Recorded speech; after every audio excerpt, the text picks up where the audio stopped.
gente poder começar a entender as negativas. Por que ocorrem as negativas? Essas negativas, elas são abusivas, não são abusivas, elas estão de acordo com a legislação? Então, é isso que a gente tem que começar a entender do contrato de seguros.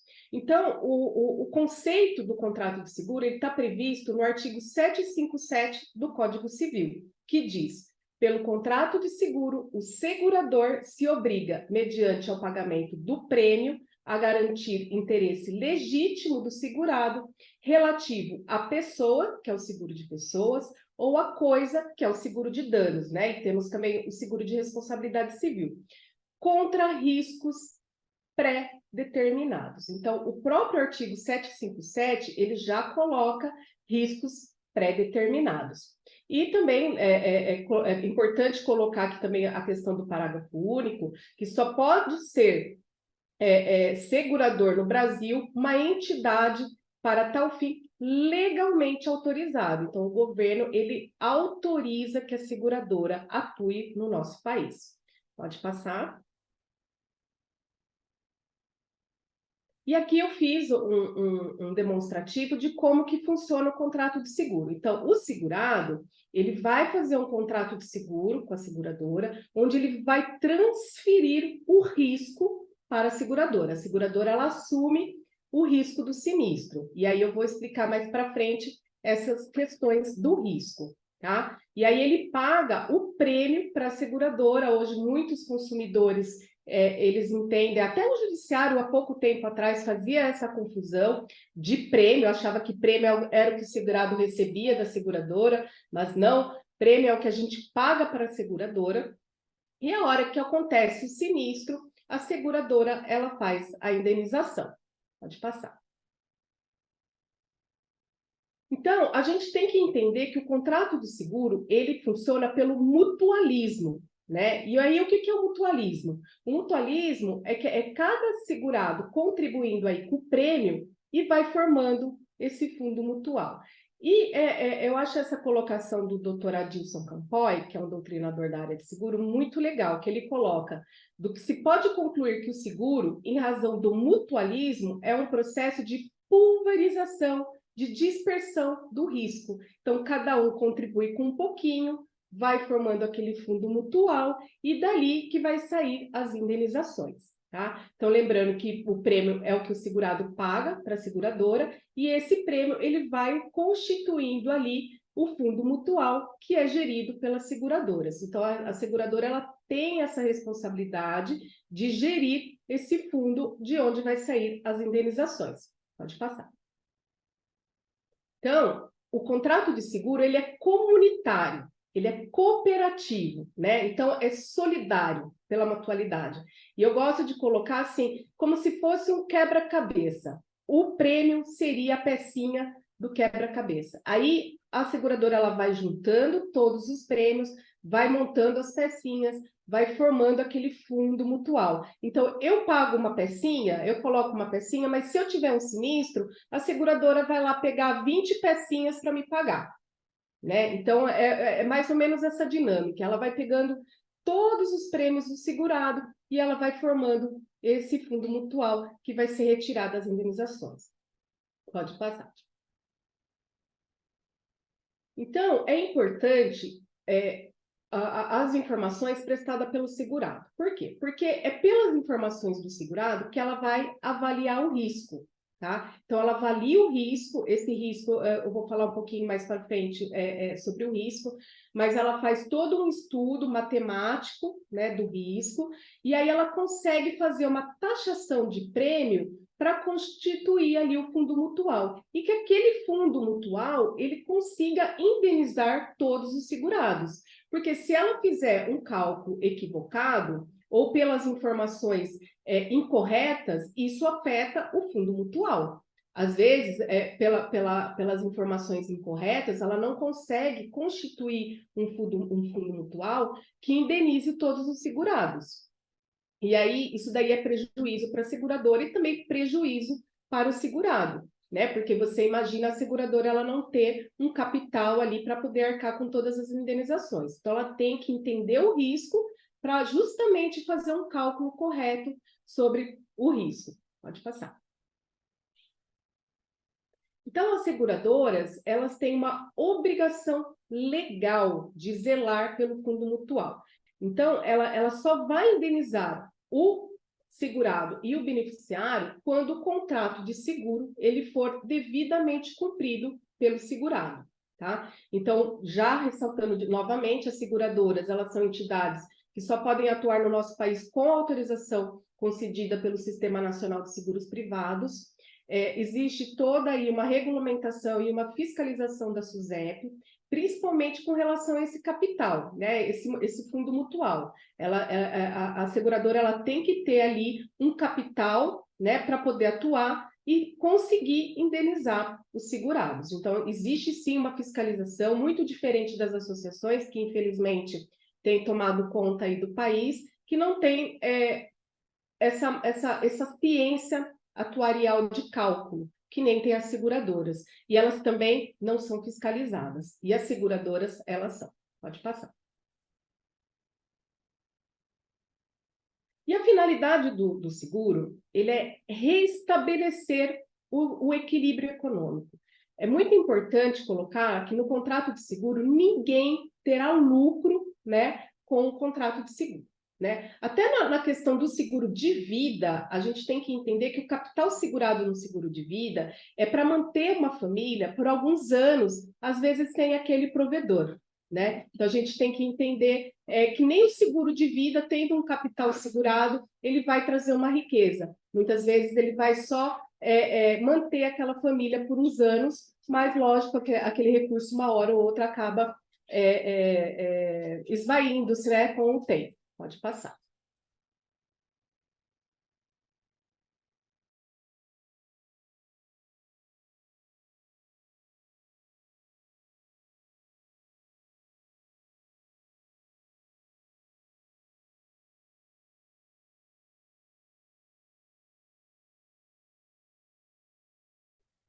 Voltou.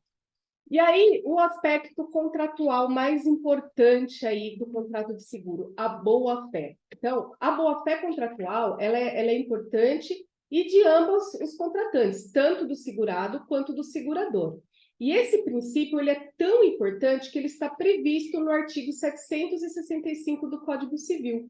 O segurado e o segurador, eles são obrigados a guardar na conclusão e na execução a mais estrita boa-fé e veracidade, tanto a respeito aí do objeto quanto das circunstâncias e declarações pertencentes. Então, a boa-fé é muito importante no contrato de seguro, até mesmo para a seguradora conseguir fazer uma taxação de prêmio correta.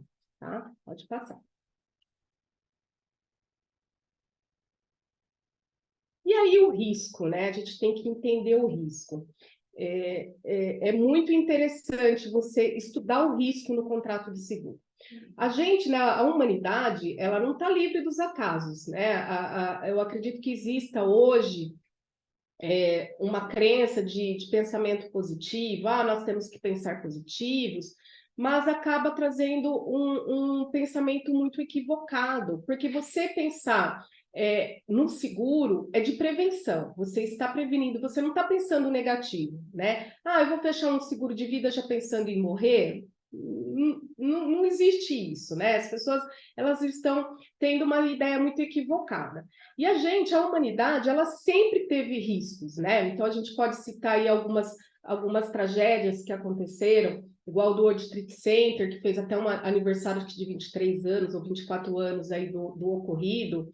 Eu lembro que até quando aconteceu, eu presenciei na televisão o ocorrido do 11 de setembro, o incêndio da Boate Kiss, né, o edifício Joelma. Então, a gente não está livre dos acasos da vida, né? E a gente pode até citar um caso recente, que é o atropelamento do Kaique Brito, que se a gente for pensar na questão do seguro, né, ele é lógico, um ator, ele é famoso, ele tem condições financeiras, mas e se fosse um pai de família, né? E um profissional autônomo, de onde teria como tirar uma renda mensal, né? Ou um pagamento de um hospital. E o seguro é justamente para isso, para amparar nesses momentos difíceis, né? E isso traz uma função social muito grande para um país. Por isso que eu gosto do seguro e eu acho que tem que ser muito mais divulgado e trabalhado, né? Então, a gente teve aí a pandemia também, que foi algo surpreendente, acho que ninguém esperava uma pandemia que nós tivemos, e o seguro, mesmo, olha só, com um risco excluído de pandemia, as seguradoras elas fizeram um pagamento, né, de várias famílias. Então, para a gente ver que amparou até num risco excluído. E hoje as pessoas elas fazem assim, uma imagem muito ruim das seguradoras, falam que as seguradoras negam pagamento à toa, e não é bem assim. A gente vai ver que existem atos abusivos, mas também existem aí um fundamento para uma negativa, né? Não é, existe um amparo legal para uma negativa. Pode passar. Grazi, só antes de você continuar, como a gente já tem um número de pessoas aqui, muito obrigada novamente a todos, a presença de todos. Como vocês viram, pessoal, quando alguém quiser falar alguma coisa, basta levantar essa mãozinha amarela, igual eu fiz aqui. Na parte de reações, tem uma mãozinha que informa levantar a mão. Então, se alguém quiser falar alguma coisa, como a gente só está travando alguns detalhes, né? Para não corrermos o risco de novas outras invasões, igual nós tivemos na palestra anterior. Então, só para a gente ter esse melhor controle, se alguém quiser falar alguma coisa, fiquem à vontade para compartilhar suas experiências e também comentar a respeito da palestra. Acredito que a Grazi também entende da mesma forma para a gente tornar a palestra mais dinâmica, né, com a presença de todo mundo. Então, só basta levantar aqui a mão que a gente já libera para vocês falarem, então logo a Grazi permitir, tá bom? Obrigada, Grazi. Pode continuar. Obrigada, até mais. Podem interagir, fiquem à vontade para complementar a informação, trocar ideias, fazer perguntas, né? Fiquem à vontade. Então, a operação do seguro, né, ela segue aí várias regras técnicas, né, que isso não é falado, por exemplo, numa faculdade de direito com relação ao contrato de seguro, né? A seguradora, ela vai avaliar o risco. Então, para ela tem que identificar o risco, analisar, né, tratar esses riscos, até mesmo gerenciar. Então, essa análise do risco e esse cálculo do prêmio, eles não são aleatórios. Eles seguem uma matemática chamada atuarial, a matemática dos grandes números, tabelas de mortalidade, ela segue várias regras matemáticas para poder conseguir um cálculo correto do risco para fazer taxação do prêmio. Pode passar. Tá?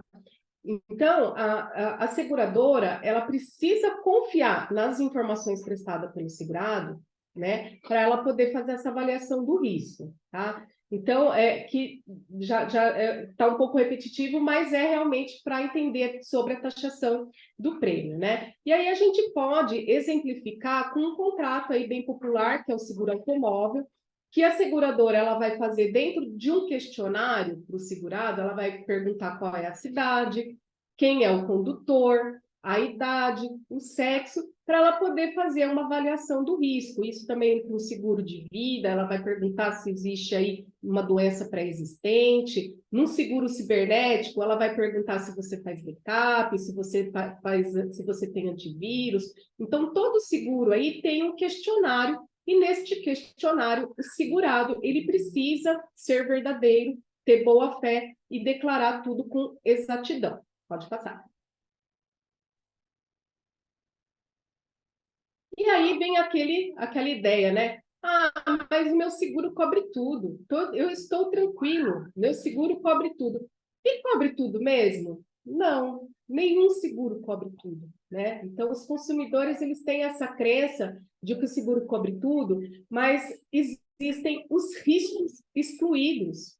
Porque o risco que a seguradora não consegue mensurar, ela não vai cobrir, né? Então, é muito importante que o consumidor ele entenda que nenhum seguro cobre tudo. Nenhum seguro cobre tudo. É impossível, de uma forma técnica, o seguro cobrir tudo, né? Pode passar. E aí, sobre o risco, para a seguradora, né, poder fazer essa taxação do prêmio, o risco para ela precisa ser possível de acontecer, ser um risco futuro, incerto, independente da vontade das partes, resultar prejuízo, né, porque ela não vai indenizar se não resultar um prejuízo, e ser possível de mensurar. Então, o risco para a seguradora tem que ser preencher esses requisitos e, principalmente, ela ter essa possibilidade de mensurar o risco. Pode passar.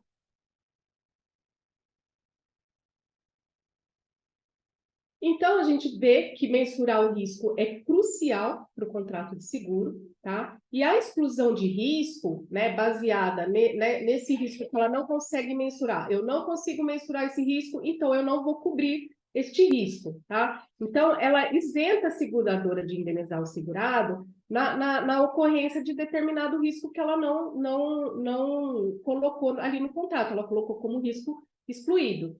E os riscos excluídos, eles servem para quê? Para proteger o fundo mutual. Se ela não consegue mensurar aquele risco, ela não pode colocar como cobertura, porque depois, futuramente, se atingir uma massa muito grande de segurado, ela não terá como indenizar, né? Pode passar.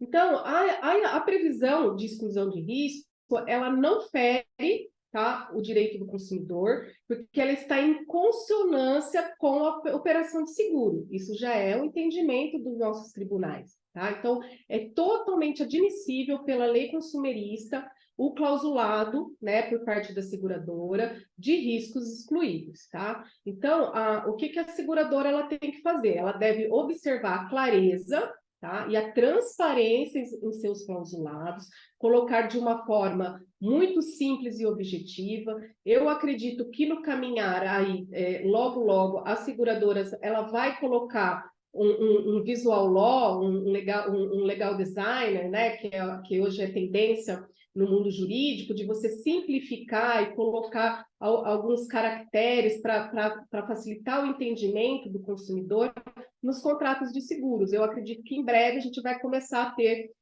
contratos nessa modalidade de visual law, de legal designer, tá? Então, e ela tem que colocar em destaque. Pode passar.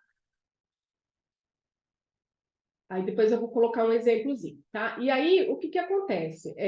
O STJ ele já colocou que essas cláusulas restritivas, elas são inerentes ao contrato de seguro, está previsto, né, nos artigos 757 e 760 do Código Civil, então isso é essencial para o contrato de seguro. Então, não é abusivo, não é contra a lei, muito pelo contrário. Pode passar. E aqui é um exemplo de como as seguradoras colocam, né, nas condições gerais. Elas colocam em negrito, para atender o Código do Consumidor. Volta um slide anterior, por favor. Ó, vocês podem verificar que o próprio Código de Defesa do Consumidor, ele permite a inserção da cláusula limitativa, né, no direito do contrato de adesão, mas exigindo aí que ela seja redigida em destaque, artigo 54, parágrafo 4º do Código de Defesa do Consumidor. Pode passar para frente.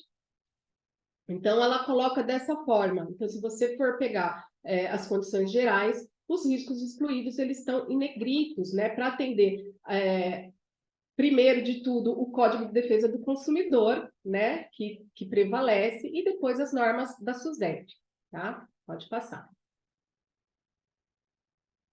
E aí, a seguradora, né, ela vai aí negar, né, fundamentar as negativas dela, pode ser, né, pode passar, pode pôr o próximo slide. Ela vai basear as negativas dela em riscos excluídos ou perda de direito. Tá? Então, ela vai poder fazer essas negativas de indenização. Então, o risco excluído, que nem já mencionado, ela coloca ali situações que ela não é obrigada a efetuar o pagamento da indenização. Ela não assumiu aquele risco, ela não conseguiu mensurar, ela não colocou lá, eu não vou cobrir esses riscos, ela coloca riscos excluídos.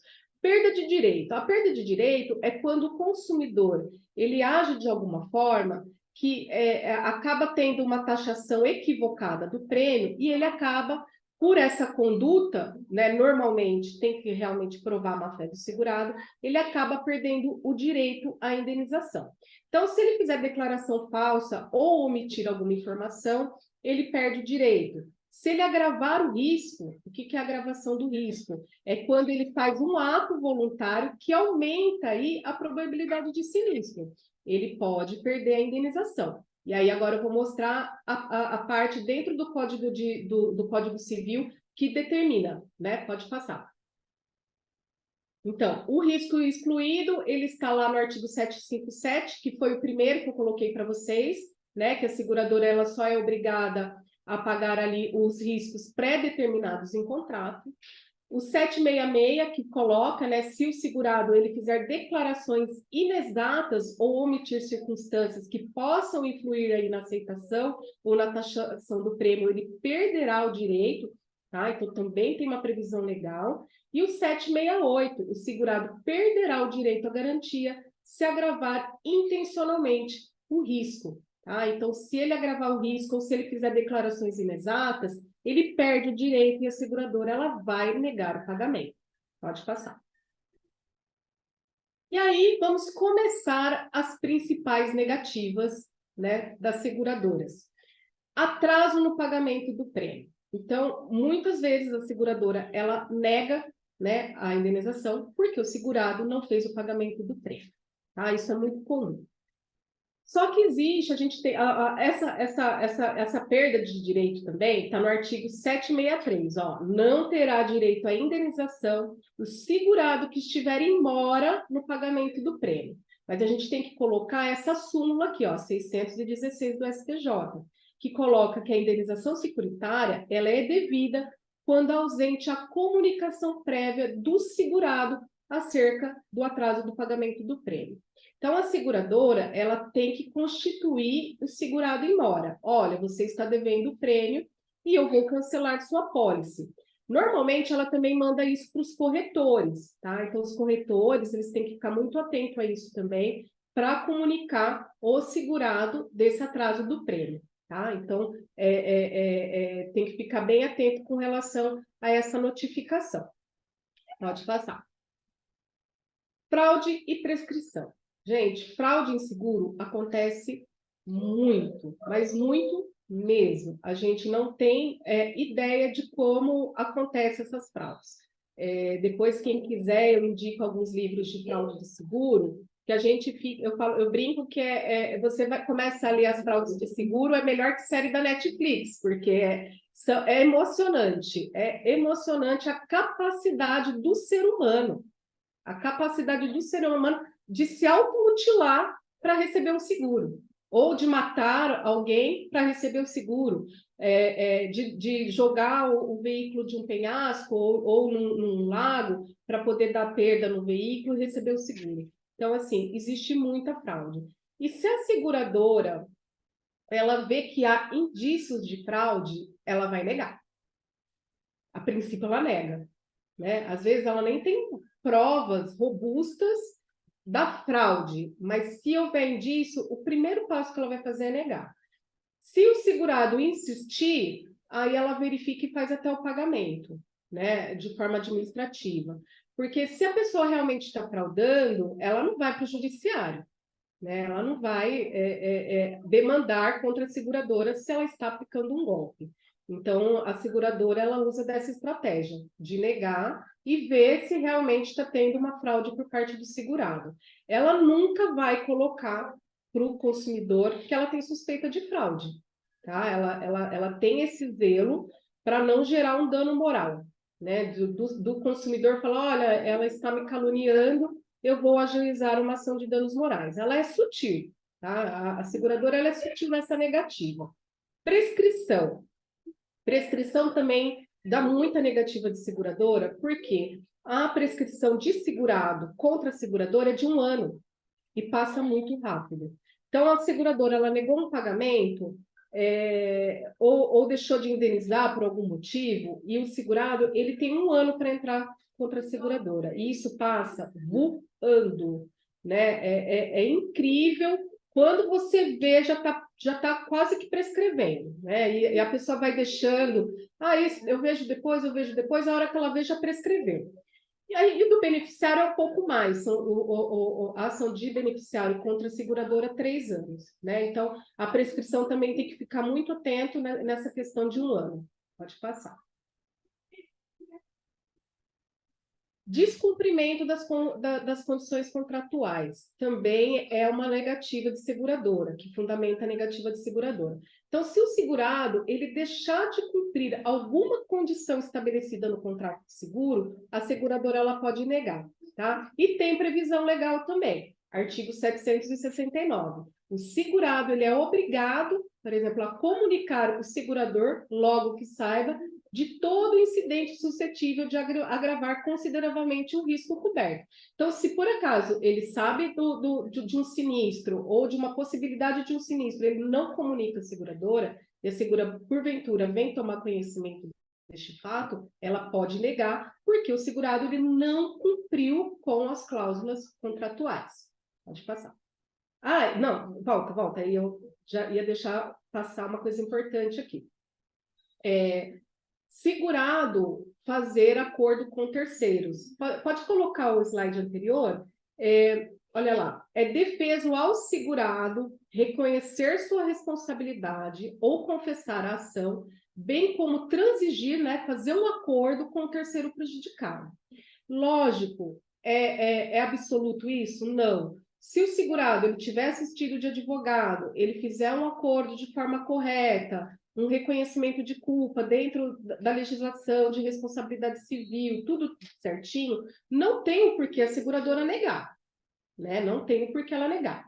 Mas existe um artigo lá no Código Civil que diz que é defeso para o segurado fazer aí um acordo sem anuência da seguradora. Então, isso é muito importante, o advogado ter esse conhecimento, o corretor, até mesmo para orientar o segurado, falar, olha, vamos comunicar a seguradora, vamos pegar essa autorização da seguradora, ter um respaldo do jurídico da seguradora para a gente fazer um acordo, né? Não vai sair fazendo acordo com o terceiro e depois acabar se prejudicando, né? Mesmo porque tudo isso que a gente está falando é justamente para evitar fraude, né?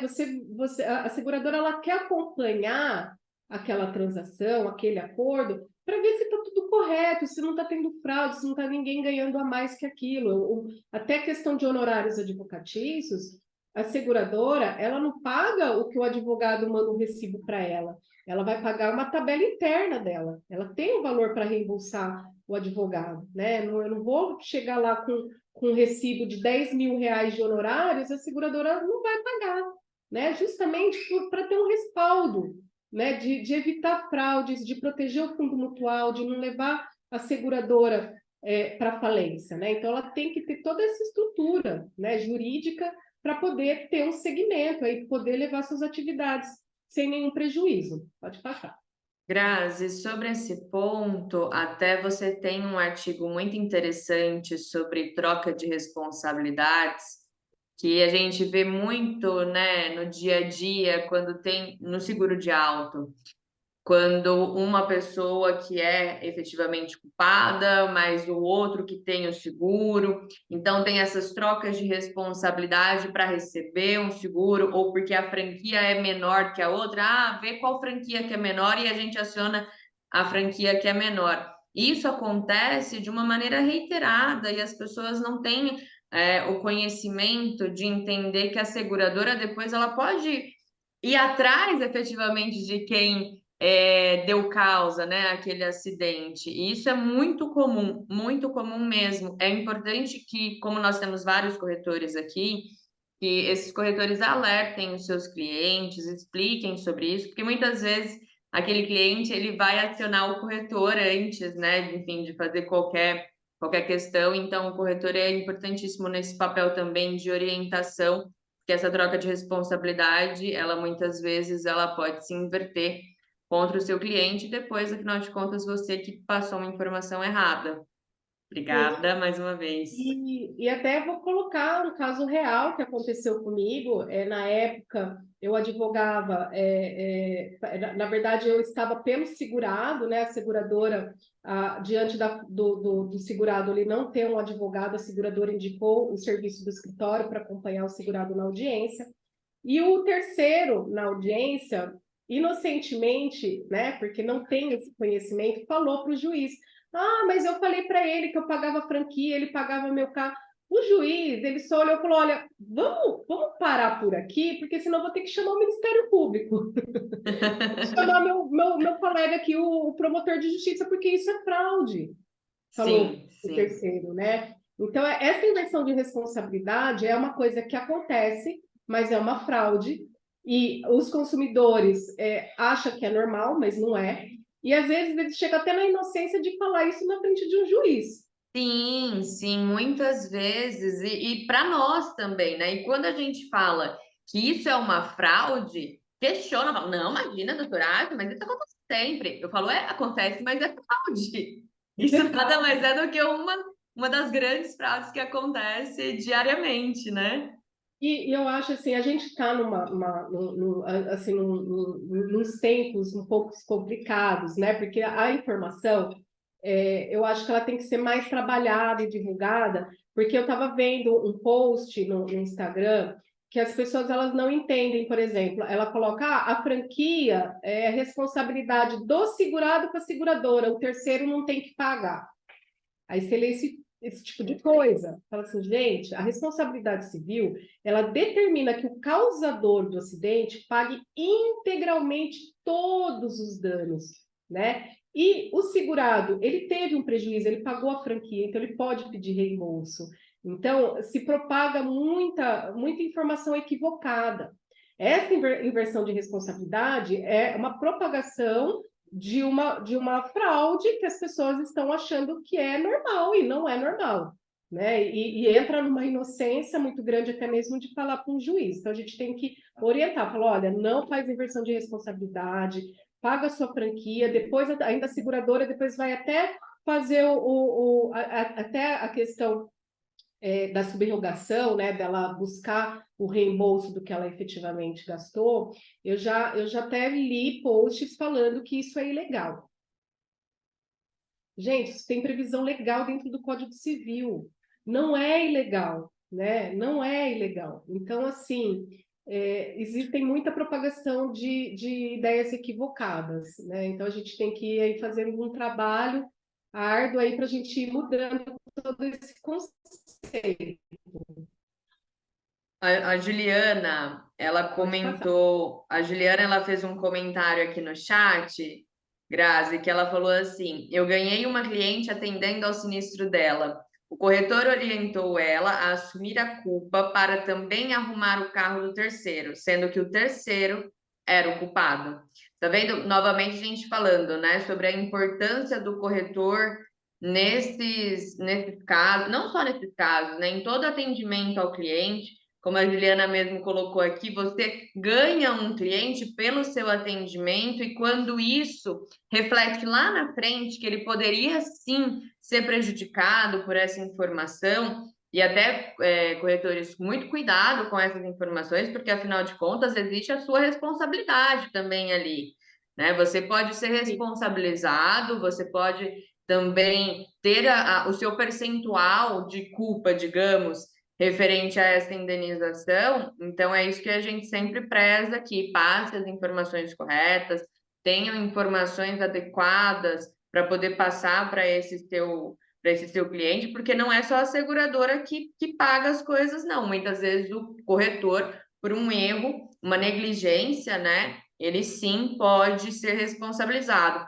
Muito obrigada, Juliana. Quem quiser compartilhar também casos aqui no chat, pode compartilhar, pessoal. Só trocar uma experiência com vocês, eu fiz muita defesa de acidente de trânsito para segurados, e acontece uma coisa assim que é muito normal em acidente de trânsito. A adrenalina, ela não faz você sentir dor. Então, se você lesionou, né, a coluna, fraturou um osso, às vezes, no ato do acidente, você acha que você está bem. Depois, se você vai para casa, a adrenalina baixa, aí começa a inchar, aí você vai ver se fraturou, teve uma luxação. Então, você orientar um segurado a assumir uma responsabilidade que não é devida, aí depois de um para-choque, passa por uma cirurgia, por uma pensão, por uma questão muito mais grave, por causa de uma lesão que ali na hora acredita-se que não teve uma lesão corporal, mas que logo um dia ou 2 dias depois aquela lesão ela vai aparecer. E aí pode ser até uma lesão grave que leva a cirurgia, que leva uma incapacidade da pessoa, e isso traz prejuízo, né? São danos corporais. E as pessoas pensam muito nos danos materiais, mas os danos corporais são os mais graves, são os que mais acabam trazendo onerar realmente o segurado, com cirurgia, com pensão, até em razão de morte, de acidente de trânsito, também a questão dos danos corporais de pensão para a família. É o que mais pesa numa condenação judicial, são os danos corporais, não são os danos materiais, mas os danos corporais. Tá? Excelentes apontamentos. Grazi, a Elizabeth, ela também perguntou aqui no chat, e é interessante, eu acredito também na sua fala, sobre se for provada essa troca de responsabilidade, o que acontece além da perda do seguro. Eu acredito que é um ponto também para a gente levantar aqui, porque às vezes ele fala, vou só perder o seguro e pago, assumo aqui, assumo ali, mas não tem uma dimensão, né, do todo. Muito obrigada, Elizabeth, pela sua pergunta. O Código Penal ele tem um artigo específico de fraude contra a seguradora. Tá? Então, assim, existe dentro do Código Penal uma previsão de crime contra a seguradora. A seguradora ela pode abrir um boletim de ocorrência contra o segurado, né, de fraude. É que, assim, infelizmente, muitos boletins de ocorrência não vão para frente, porque realmente, assim, as questões criminais muitos casos mais graves, então há uma demora ali para concluir o inquérito. Então, para a seguradora ter que fazer um boletim de ocorrência e levar isso para frente é um custo para ela. Então, muitas vezes ela acaba apenas negando o pagamento da indenização. Ela não busca representar criminalmente, mas que ela pode, e existe previsão legal para isso, tá? E lógico, em casos graves, a seguradora, ela entra aí com o pedido de boletim de ocorrência e acompanha todo o inquérito de fraude, tá? Então, ela pode fazer isso sim. Então, e tendo aí também uma interpretação que você não sabe se tem direito ou não tem direito, o Código do Consumidor, ele determina a indenização para o consumidor, tá? Em dúvida, a favor do consumidor, tá? Então, a cláusula o contrato de seguro, ele é um contrato de adesão, ou seja, a seguradora, ela faz o contrato e já deixa pronto para o segurado apenas anuir aquelas cláusulas. Por isso, você pode levar ao judiciário e questionar as cláusulas, porque a seguradora redigiu aquelas cláusulas, mas será que aquelas cláusulas são corretas, são abusivas? Então, em vista do contrato de adesão, que você adere àquelas cláusulas, você tem esse poder de levar para o judiciário. Pode passar.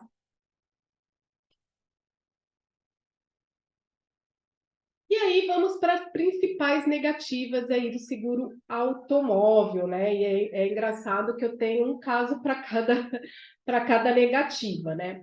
Então, condutor principal do veículo, né? A pessoa faz o seguro automóvel no nome do pai, como principal condutor, mas quem conduz é o filho, que vai para a faculdade, que vai para a balada, né? Então, existe muita negativa de condutor principal do veículo e o tribunal ele tem entendido que realmente perde o direito à indenização, tá? Se ficar comprovado que a pessoa ela declarou ali ou omitiu uma informação importante, vai perder o direito.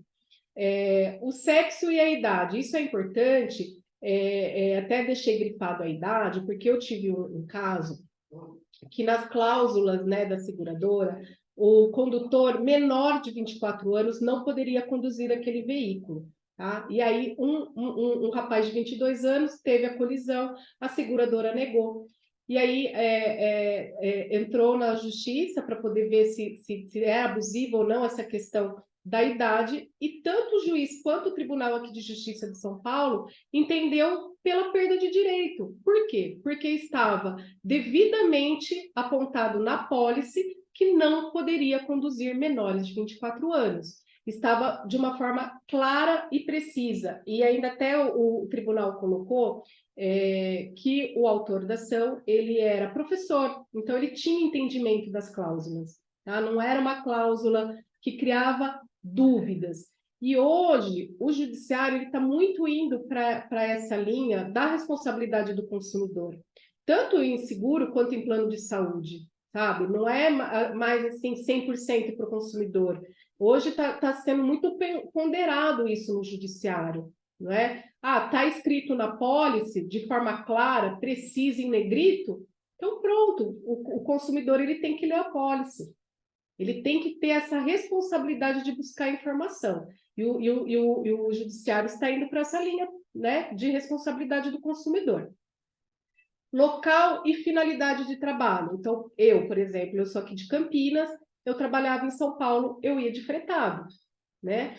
Vamos colocar que em determinado momento eu começasse a ir com o meu carro. Eu teria que informar a seguradora, né? Porque Campinas, ela, apesar de ser uma cidade grande, de ser um pouco violenta, não é tão violenta quanto a cidade de São Paulo, né? Os furtos, os roubos. Então, o risco lá é maior. Então, se tiver essa mudança de local e de finalidade do veículo, você tem que informar a seguradora, porque isso é um agravamento de risco, né? Então, tem que informar a seguradora.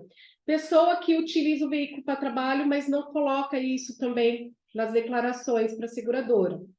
Isso daí também é uma declaração falsa, uma omissão, que gera perda de direito. O veículo que pernoita em garagem. A pessoa fala lá, eu tenho garagem. Aí a pessoa não tem garagem. Tive 2 casos. Um que o rapaz tinha um bar dentro da garagem e o carro ficava estacionado na rua a noite inteira. A seguradora negou, né? Porque ela paga o sindicante vai lá e arruma provas, né? Tira fotos, faz entrevista com os vizinhos e acaba tendo uma prova contundente ali no processo de que realmente era um bar, a garagem, e que o veículo passava a noite inteira estacionado na rua. Aí foi negado o pagamento e o juiz manteve ali a negativa, né? E um outro caso também que eu tive era um prédio de apartamentos, né? Não tinha garagens dentro do prédio. E aí o que os moradores fizeram? Eles pegaram um terreno do lado do condomínio e fizeram garagens de tapumes.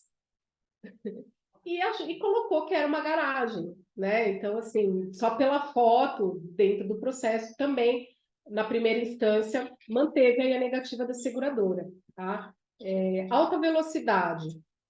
Difícil a seguradora provar alta velocidade, negar pagamento de alta velocidade por agravamento de risco em veículos de passeio normais, mas ela tem negado muito quando o veículo ele tem tacógrafo. Então, se ocorreu, por exemplo, o tombamento de um caminhão, ela vai olhar o tacógrafo e vai olhar a velocidade da via. Eu já vi negativa falando, olha, você tinha que estar a 40, mas você estava a 60, por isso que houve o tombamento. Vou negar a indenização. Então, ela também está negando aí a questão da alta velocidade. Embriaguez, né, na questão de seguro de danos, ela nega mesmo e o tribunal mantém essa negativa, se for comprovada a embriaguez ao volante no seguro do veículo, tá?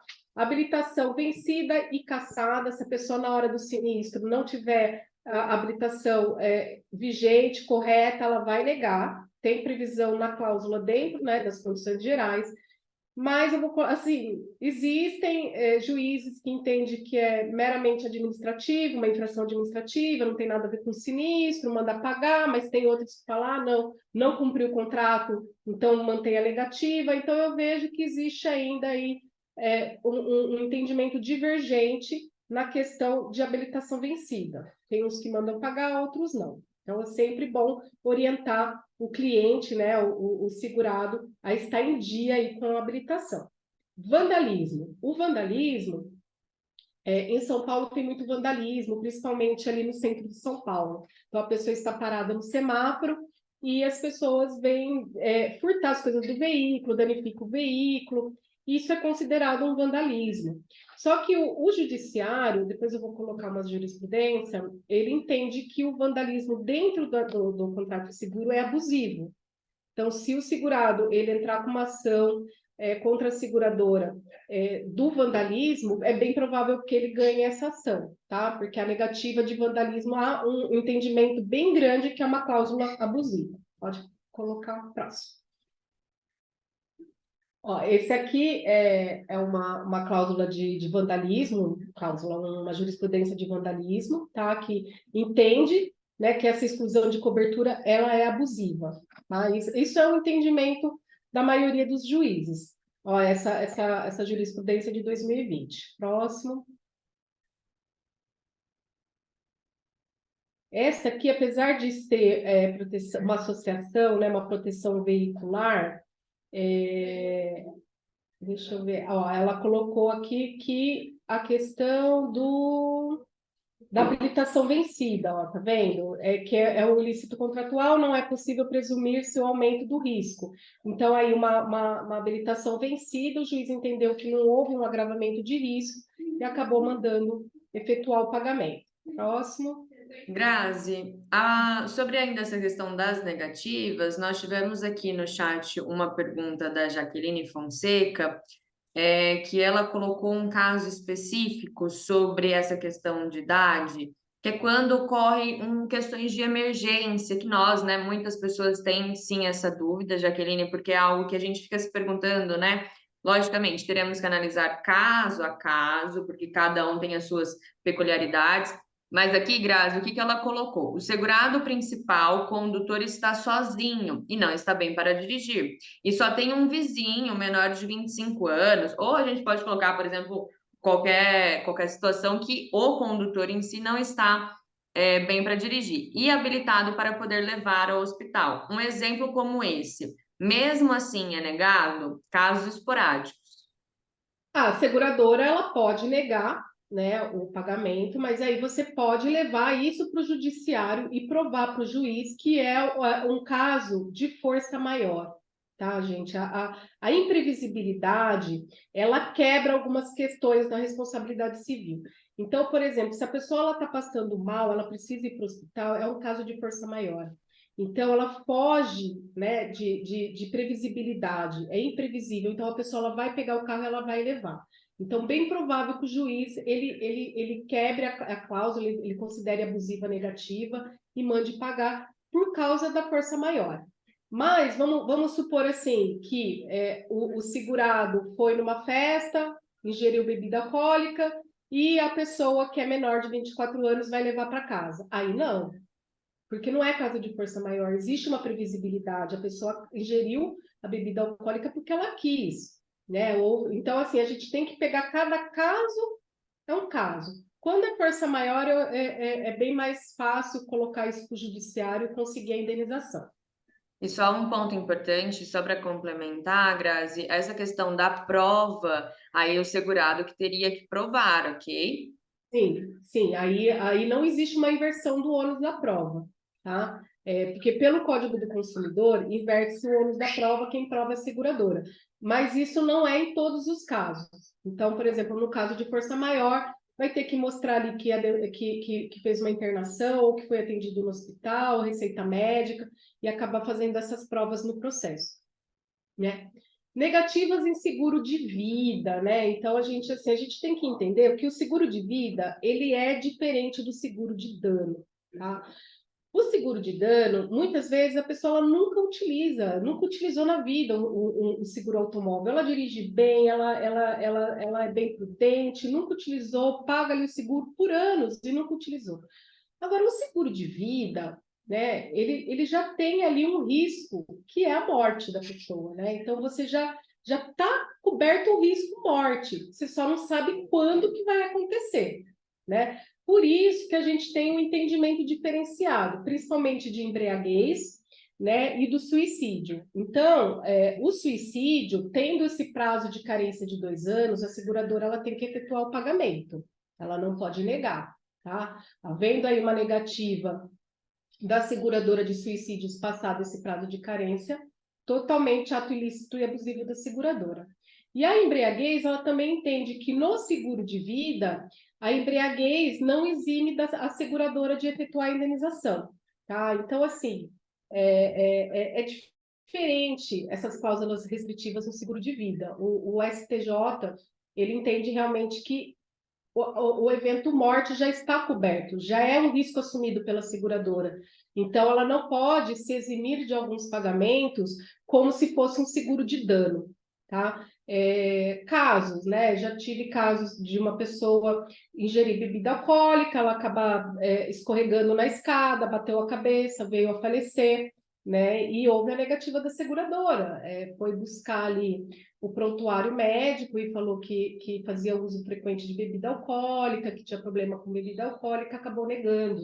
Então, dentro dessa súmula do 620 do STJ, é totalmente abusivo negar o seguro de vida nesses casos, tá? Então, é bem importante essa questão da embriaguez e ressaltar que é no seguro de vida, tá? Não é no seguro de dano. Próximo.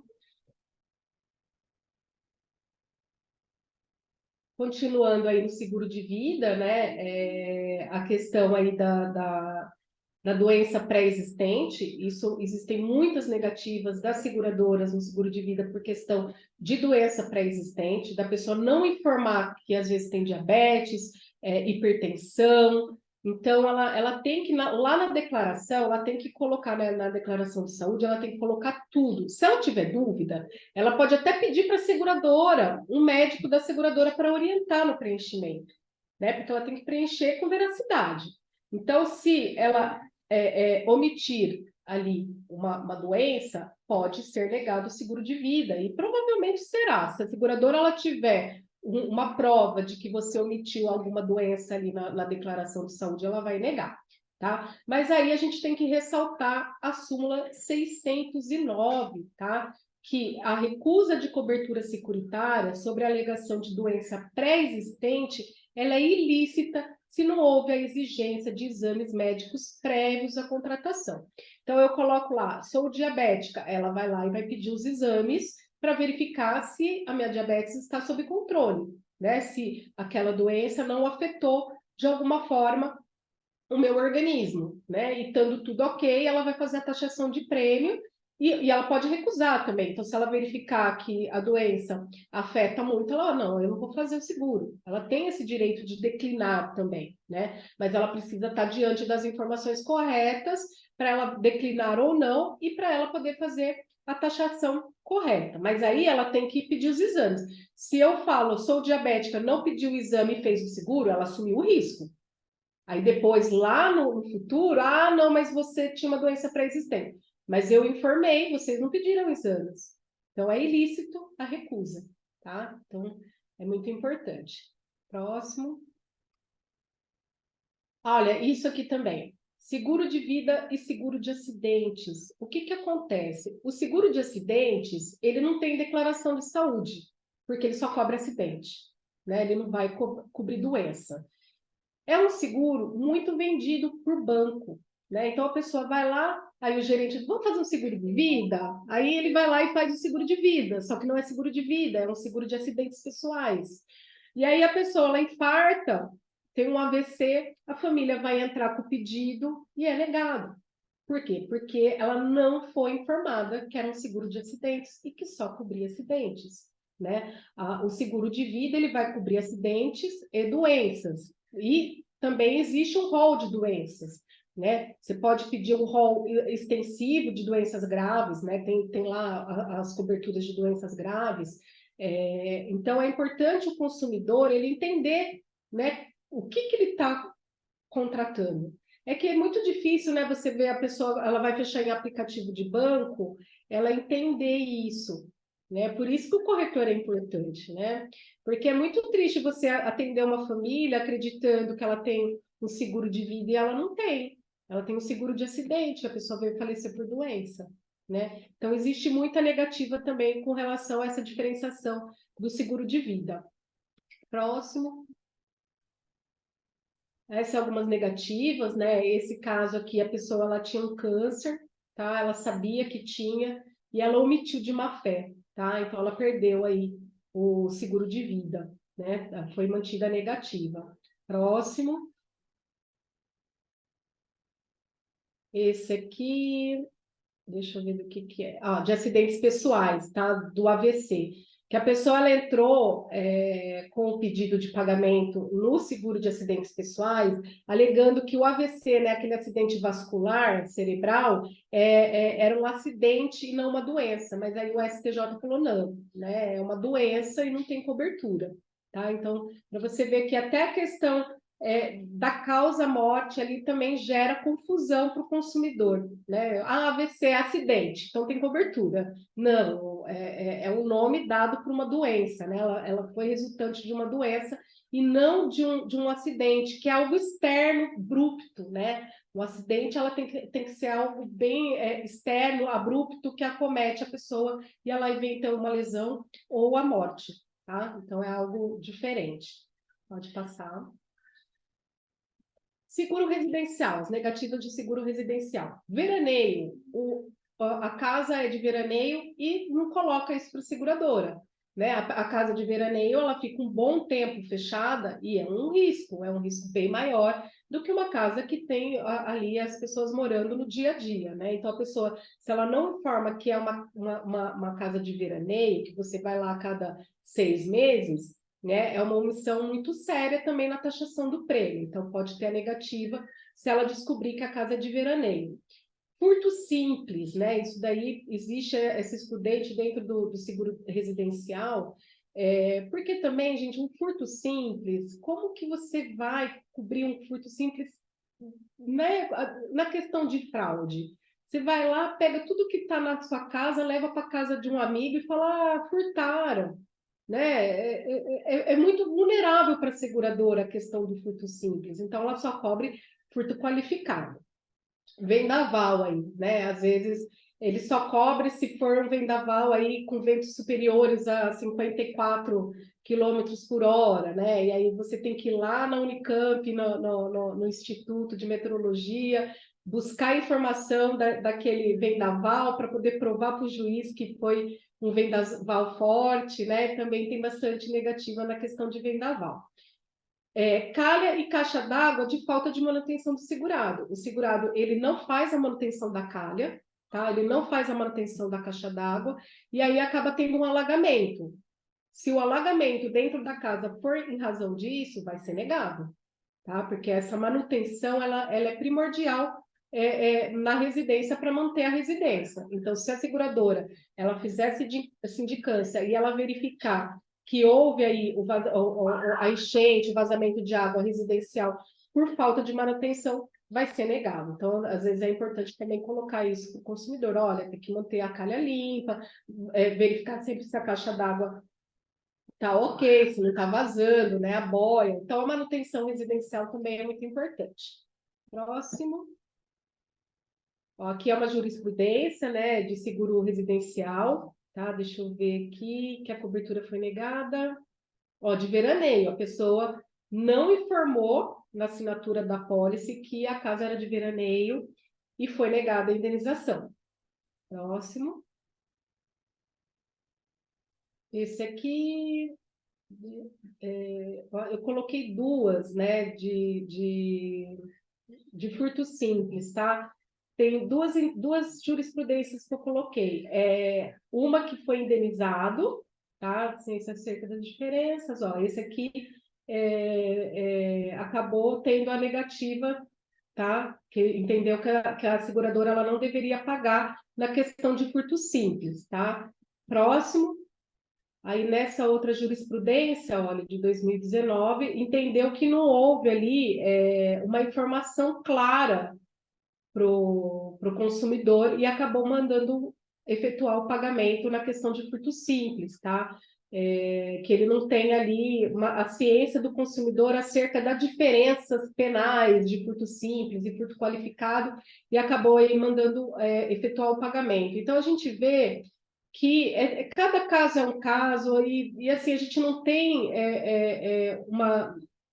unânime, né, as decisões em relação a algumas cláusulas contratuais, né?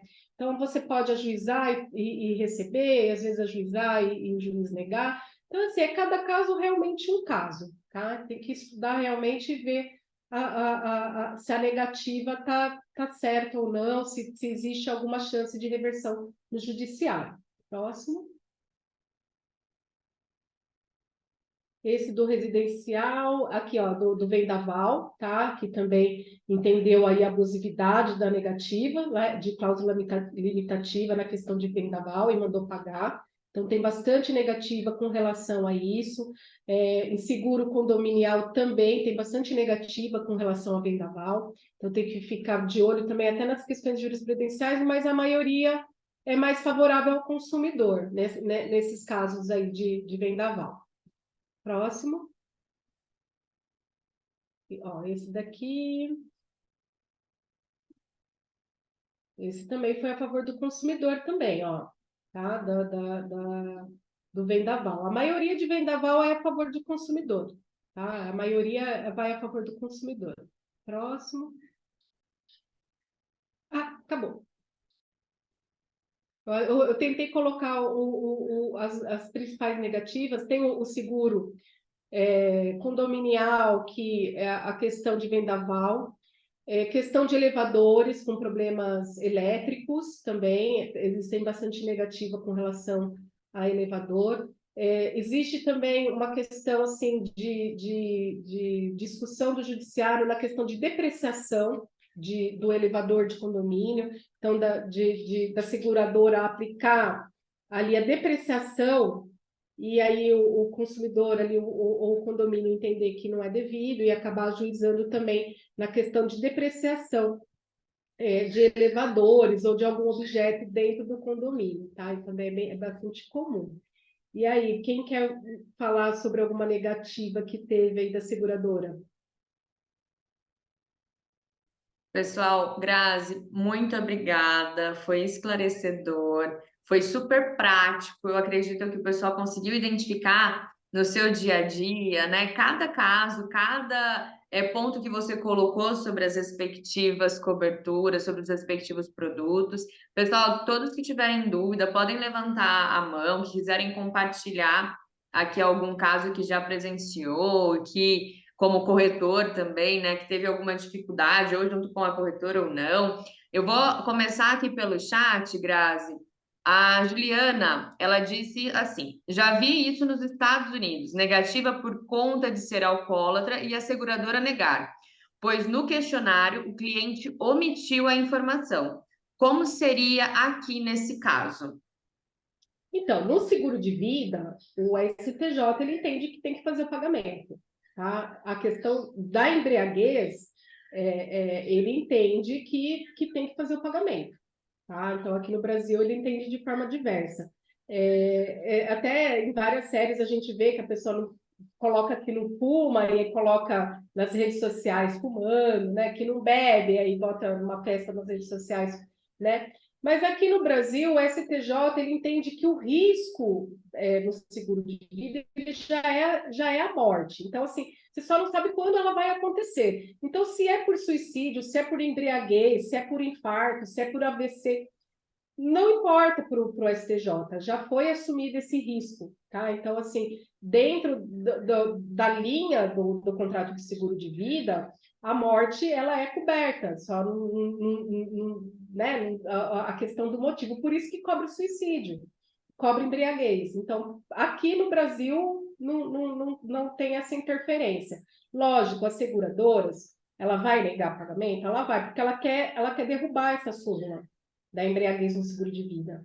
Tá? Ela quer derrubar, ela entende que está errado esse entendimento. Então, ela vai negar, vai levar para o judiciário para poder derrubar essa súmula.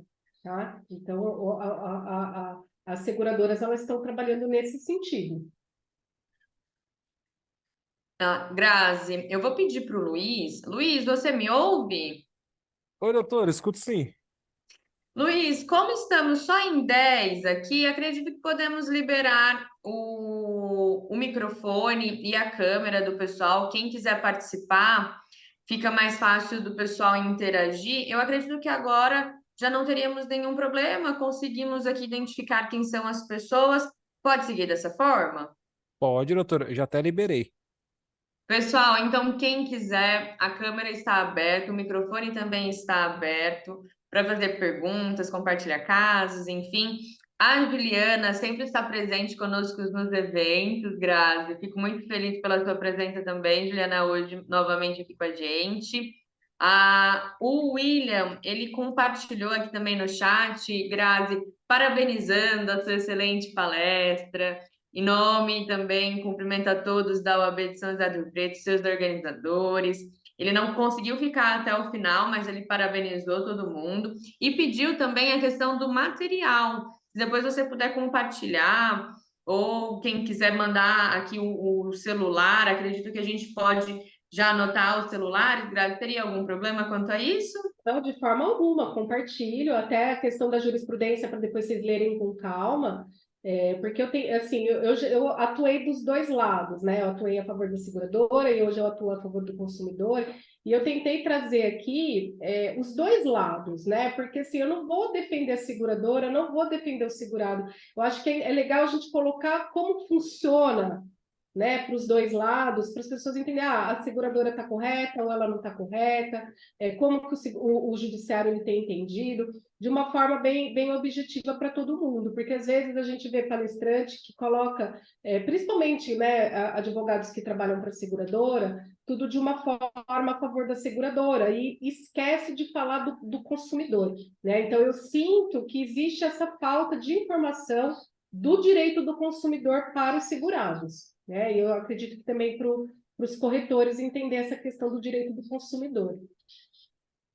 Grazi, sempre quando tem eventos pela Comissão de Direito do Seguro, né, aqui em Rio Preto, eu sempre enfatizo isso para os corretores que participam, né? Os corretores, junto com os advogados, eles formam uma equipe para justamente ali defender os interesses desse cliente da melhor maneira. O corretor nas suas especialidades, o advogado também nas suas especialidades, porque da mesma forma que o advogado, ele tem ali, né, o criminalista, trabalhista, ele segue esses ramos, o corretor, ele também precisa entender daquele ramo específico para ele vender da maneira adequada. E isso nos nossos eventos nós pontuamos muito para cada corretor que tem esse interesse em participar e aprender, e eu fico mais feliz ainda em ver a presença de tantos corretores nos nossos eventos. Acredito que a gente propagando a informação, né, chegando a mais pessoas, igual vimos aqui, pessoas da Bahia, Mato Grosso, vários estados, a gente consegue difundir o mercado segurador de uma maneira que chegue ao cliente final da maneira correta, da maneira adequada, né, levando as informações. E com certeza a sua palestra foi primordial para isso. Obrigada, eu agradeço. Eu fico muito feliz de falar sobre seguro, de compartilhar aí um pouquinho de conhecimento, né? E agregar também o conhecimento de todos, porque a gente vai trocando ideias, né? O dia a dia, e isso é muito importante. Existe uma falha da sociedade muito grande de falar sobre seguro, de explicar o que é o seguro, a importância que tem o seguro para todos nós. E até essa questão muito peculiar do contrato de seguro, né? Infelizmente, está tendo umas informações muito equivocadas em redes sociais, e a gente tem que trabalhar, né, justamente para dissipar essas dúvidas, essas informações erradas, equivocadas, e mostrar que realmente, assim, eu vi um vídeo da pessoa falando, não faça seguro de vida, aí você fala, oh, mas como assim não faz seguro de vida? Porque a seguradora não paga. Gente, não é assim, entendeu? Começa a propagar muita informação equivocada e que prejudica não só os corretores, né?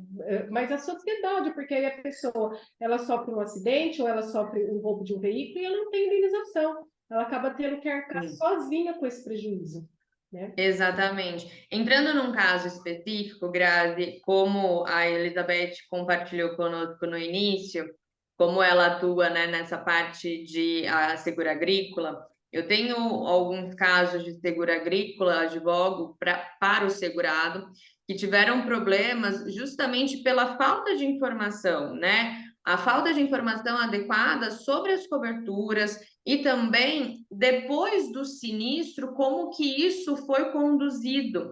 E isso impacta de uma maneira que o segurado ele não vai receber aquela quantia. Quando nós falamos de seguro agrícola, grande parte das coberturas, né, estão voltadas ali, por exemplo, para plantações, soja e dentre outras plantações, mas aquela plantação ela tem que rodar. O segurado ele depende daquela colheita para fazer, né, o seu dinheiro e tudo mais. E se não roda, aquele dinheiro que ele estava esperando para receber da seguradora não recebe, isso impacta em toda a questão dele. Porque, por exemplo, se eu quero um seguro para me garantir sobre a questão de chuvas e tudo mais, e isso não tem na minha apólice, porque eventualmente, né, teve algum problema tanto da seguradora, ou não foi passado da maneira correta para o segurado aquela cobertura, ou às vezes o seguro ficou mais barato e ele falou assim: não, vamos fazer o mais barato. Mas você orientou devidamente que, olha, ficou mais barato porque não tem essa cobertura. E se tiver essa cobertura, apontar esses riscos futuros que muitas vezes o segurado ele não enxerga. Então, o nosso papel, não só, né, dos advogados, mas também dos corretores, enxergar esses possíveis riscos ali do dia a dia do seu segurado. E nessa parte do agrícola, com certeza como a Elizabeth colocou, às vezes a gente fala pouco do agrícola, né? Do seguro rural, e isso, nossa, tem muito, acontece muito. E a gente precisa pensar também sempre num preventivo, né? A judicialização ela tem que ser a última opção, porque o judiciário ele é muito lento, demora anos para você resolver um processo. Então, assim, a gente sempre tem que atuar como um preventivo.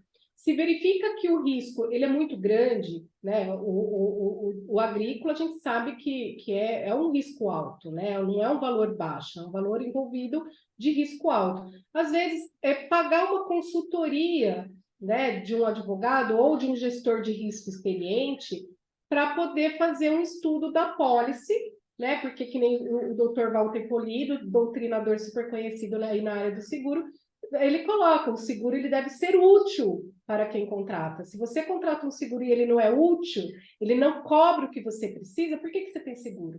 Né? Então, a gente precisa até fazer uma parceria profissional com um gestor de risco experiente, que ele vai poder fazer entrevista com o segurado, verificar qual é realmente o risco e buscar dentro do mercado a melhor apólice.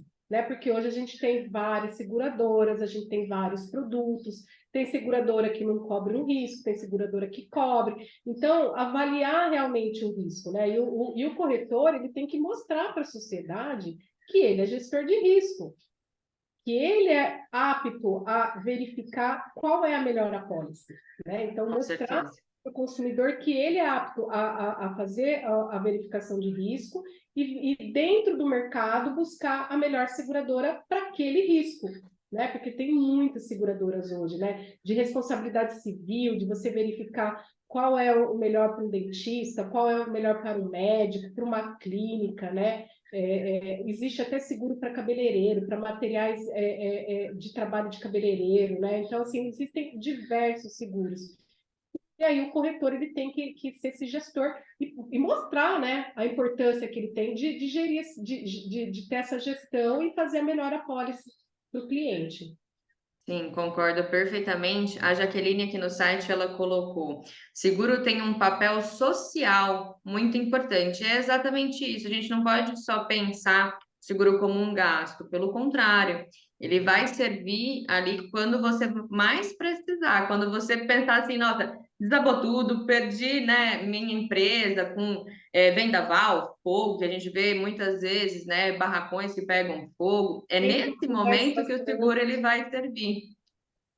E assim, que nem, por exemplo, né, eu estava conversando com um corretor na questão de você visitar o cliente, era uma fábrica de papel, e assim, o seguro que a empresa tinha não cobria todos os maquinários. Então, por exemplo, se tivesse um incêndio, pelo que ele me falou, assim, o seguro atual da empresa não cobria alguns maquinários, então ela já teria uma perda de maquinários, né? E também não cobria alguns prédios vizinhos. Então, se pegasse um incêndio, tivesse um incêndio, ela teria que desembolsar, às vezes, alguma indenização para terceiro. E veja o risco que é, né, uma empresa de papel de incêndio. Então, assim, determinados setores, né, a gente já vê que o risco é grande e precisa realmente fazer uma pólice que se adeque àquela atividade. Porque depois que pega fogo, que incendeia e perde tudo, a pessoa não consegue mais voltar à atividade, né? Ela acaba não tendo mais condição de poder voltar àquela atividade e vai ter que abandonar a empresa e fazer, às vezes, outra atividade, porque ela não vai ter recursos para levantar a empresa novamente, né? Um caso prático sobre isso, para compartilhar com vocês também, eu atuo na área de franquias. E franquias, ela tem, na lei específica de franquias, ela fala que o franqueador ele tem que comunicar ao franqueado o seguro mínimo sobre aquele modelo de negócio. E muitas vezes o franqueador que tem um modelo de negócio, ele não consegue identificar, o franqueador nada mais é do que aquele empresário, né? Que sabe, que tem o know-how do negócio e vai passar para esse franqueado que quer adquirir esse know-how. E o franqueador, ele não tem ideia desse risco, ele não consegue transmitir possíveis riscos para esse franqueado, mas ele precisa informar que esse franqueado ele precisa de um seguro. E aí, quando a gente fala de franquias, né, nós temos um departamento que chama inteligência de negócio. E para esse setor de inteligência de negócio fazer o mapeamento dos riscos e esse empresário conseguir entender que aquele risco, de fato, é um risco improvável, né? Aí tem ali as dimensões de risco, olha, um trabalhão, mas também aí entra a questão da parceria, né? Da equipe, porque quando uma pessoa fala é uma coisa, às vezes parece que quando mais de uma pessoa fala, aí ele peraí, então talvez de fato eu estou errado, mas muitos empresários eles possuem essa restrição, esse receio, né? Fala, não vou precisar desse seguro, não. E um caso prático era um ramo alimentício, e aqui na nossa região, aqui em São José do Rio Preto, eu ia fazer esse treinamento uma semana, assim, já estava agendado, e aconteceu uma explosão no Burger King. E o Burger King, a unidade estava dentro do Carrefour. E toda a área, praticamente grande parte da área de alimentação do Carrefour, ela ficou vexada por essa explosão do Burger King. E por ser um ramo também de alimentação, eu levei esse caso para que esse empresário conseguisse visualizar. Olha, e se fosse o meu franqueado? E se essa explosão tivesse ocorrido com o meu franqueado? Eu ficaria, né, sem receber os respectivos royalties, porque eu não teria um faturamento. Esse franqueado ele não conseguiria reabrir novamente, e tem todas as responsabilidades daquilo para aquele negócio voltar à retomada dele, porque ele não tem 24 horas. Então, ele precisa desse respaldo, dessa segurança até com os seus funcionários, para que ele retome as atividades e siga. E não teria só um seguro, né? Eu teria mais de um seguro ali oferecendo. Muitos também falam assim, não, eu já tenho esse seguro. E foi logicamente, naquela sua pergunta, né? Não, meu seguro cobre tudo? Peraí, não é bem assim. Explicar que não cobre tudo é um ponto, nossa, primordial, importantíssimo, principalmente para aqueles que têm uma certa restrição a mais em vários seguros e não só um, porque tem que entender que cada um tem a sua peculiaridade, o seu risco ali a ser coberto, né, Grazi? Sim. E tem que, realmente, essa questão, meu seguro cobre tudo, né? É um mito aí que está na sociedade, a pessoa faz o seguro automático, meu seguro cobre tudo. Aí, eu já tive casos, assim, que a pessoa, ela tinha seguro e a cobertura para terceiro era de 40 mil reais. Ela bateu, acho que, não sei, numa Audi, num veículo importado, que o conserto ficou em 80 mil reais. O conserto. Ou seja, a seguradora pagou 40, ela teve que fazer um acordo para pagar os outros 40, sabe? Então, uma cobertura assim, muito baixa, porque hoje em dia, qual o veículo que custa 40 mil reais, sabe? Então, assim, qual que é o risco de você bater em dois veículos com uma cobertura de 40 mil reais? É baixo, né? Então, assim, você acaba economizando no prêmio, mas aí, se você tem o sinistro, depois ela acabou pagando aí uns 40 mil a mais remanescente, que daria para pagar não sei quantos anos de seguro, né? Então, assim, tem que ter esse raciocínio de risco, de você, às vezes, perder o controle e bater demais de um veículo, ou bater em um veículo importado. Então, assim, quando a pessoa fala, meu seguro cobre tudo, eu estou tranquilo, mas vai lá ver a cobertura. Você tem cobertura para danos morais? Porque, assim, você tem cobertura para passageiro, o app, que também ninguém dá muita importância, né? Então, você tem que sentar lá e ver as coberturas, né? Porque não cobre tudo, né? Não tem como o seguro cobrir tudo.